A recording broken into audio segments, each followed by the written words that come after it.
सामाजिक न्याय विभागाचा निधी पुन्हा एकदा लाडकी बहीण योजनेकडे वळवण्यात आलेला आहे। सामाजिक न्याय विभागाचे 344 कोटी मुख्यमंत्री लाडकी बहीण योजनेसाठी वळवण्यात आले। सामाजिक न्याय विभागाचा शासन निर्णय देखील जाहीर झालेला आहे। मुख्यमंत्री माझी लाडकी बहीण योजनेसाठी पुन्हा एकदा सामाजिक न्याय विभागाचा निधी वळवण्यात आलाय।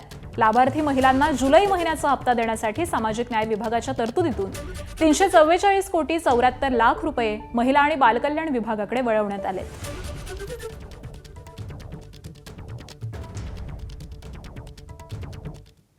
दरम्यान यावरती राष्ट्रवादी शरदचंद्र पवार पक्षाच्या खासदार सुप्रिया सुळेंनी काय प्रतिक्रिया दिली आहे पाहूयात।